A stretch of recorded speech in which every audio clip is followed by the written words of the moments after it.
ಜೊಯ್ಡಾ ತಾಲೂಕಿನ ವ್ಯಾಪ್ತಿಯಲ್ಲಿ ಸಂಚರಿಸುವ ಸಿರ್ಸಿ-ಗುಂದ ಉಳುವಿ ಸರ್ಕಾರಿ ಬಸ್ ದಿನಕ್ಕೊಂದು ಸಮಸ್ಯೆಯಿಂದಾಗಿ ಸಾರ್ವಜನಿಕರ ಕೆಂಗಣಿಗೆ ಗುರಿಯಾಗಿದೆ.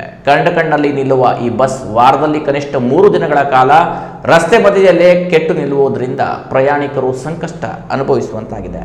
ವಿಶೇಷವಾಗಿ ಜೊಯ್ಡಾ ಭಾಗದ ದಟ್ಟವಾದ ಅರಣ್ಯ ಪ್ರದೇಶದ ಮಧ್ಯದಲ್ಲಿ ಬಸ್ ಪದೇ ಪದೇ ಹಾಳಾಗುತ್ತಿರುವುದರಿಂದ ಮಹಿಳೆಯರು, ಮಕ್ಕಳು ಮತ್ತು ವೃದ್ಧರು ಕಾಡಿನ ರಸ್ತೆಯಲ್ಲೇ ಗಂಟೆಗಟ್ಟಲೆ ಕಾಯಬೇಕಾದ ಭೀಕರ ಅನಿವಾರ್ಯತೆ ಎದುರಾಗಿದೆ.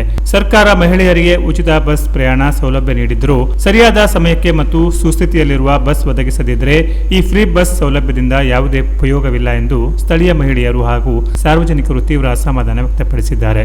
ಈ ಕುರಿತು ತೀವ್ರ ಕಳವಳ ವ್ಯಕ್ತಪಡಿಸಿರುವ ಸಾಮಾಜಿಕ ಕಾರ್ಯಕರ್ತರಾದ ಟಿ.ಕೆ. ದೇಸಾಯಿ ಅವರು ತಕ್ಷಣವೇ ಈ ಮಾರ್ಗದಲ್ಲಿ ಸುಸ್ಥಿತಿಯಲ್ಲಿರುವ ಬಸ್ಗಳನ್ನು ಬಿಡಬೇಕೆಂದು ಸಾರಿಗೆ ಸಂಸ್ಥೆಗೆ ಮನವಿ ಮಾಡಿದ್ದಾರೆ. ಜೊಯ್ಡಾದ ಕಾಡಿನ ರಸ್ತೆಯಲ್ಲಿ ಬಸ್ ಕೆಟ್ಟು ನಿಂತಾಗ ಪ್ರಯಾಣಿಕರ ಹಾಗೂ ಮಹಿಳೆಯರ ಸುರಕ್ಷತೆಗೆ ಯಾರು ಹೊಣೆ ಎಂದು ಪ್ರಶ್ನಿಸಿರುವ ಅವರು ಜಿಲ್ಲಾಡಳಿತ ಮತ್ತು ಕ್ಷೇತ್ರದ ಜನಪ್ರತಿನಿಧಿಗಳು ಈ ಗಂಭೀರ ಸಮಸ್ಯೆಯತ್ತ ತಕ್ಷಣ ಗಮನ ಹರಿಸಿ ಶಾಶ್ವತ ಪರಿಹಾರ ಕಲ್ಪಿಸಬೇಕೆಂದು ತೀವ್ರವಾಗಿ ಒತ್ತಾಯಿಸಿದ್ದಾರೆ.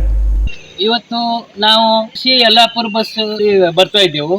ಇವತ್ತೇನಾಗಿದೆ ಕೇಳಿದ್ರೆ ವಾರದಲ್ಲಿ 3 ದಿವಸ ಈ ಶಿರ್ಸಿ ಮತ್ತು ಯಲ್ಲಾಪುರ ಬಸ್ಸು ನಡು ರಸ್ತೆಯಲ್ಲಿ ಪ್ರಯಾಣಿಕರನ್ನು ಇಳಿಸಿ ತೊಂದರೆ ಕೊಡುವಂಥದ್ದಾಗಿದೆ. ಈ ಶಿರ್ಸಿ ಯಲ್ಲಾಪುರ ಬಸ್ ವಾರದಲ್ಲಿ 3 ದಿವಸ ಹಾಳಾಗ್ತಾ ಇದೆ.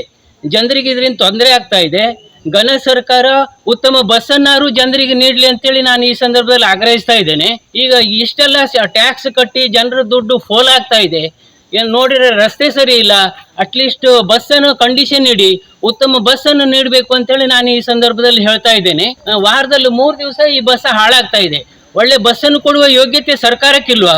ಘನ ಶಾಸಕರು, ಉಸ್ತುವಾರಿ ಸಚಿವರು, ಸಾರಿಗೆ ಸಚಿವರು, ಮುಖ್ಯಮಂತ್ರಿಗಳು ಇಂಥ ಪ್ರಕರಣವನ್ನು ಗಂಭೀರವಾಗಿ ಪರಿಗಣಿಸಿ ನಾಗರಿಕರಿಗೆ ಉತ್ತಮ ಸೇವೆಯನ್ನು ನೀಡಲಿಕ್ಕೆ ಇವತ್ತು ಆಗ್ರಹಿಸಬೇಕು ಅಂತೇಳಿ ನಾನು ಈ ಸಂದರ್ಭದಲ್ಲಿ ಹೇಳ್ತಾ ಇದ್ದೇನೆ.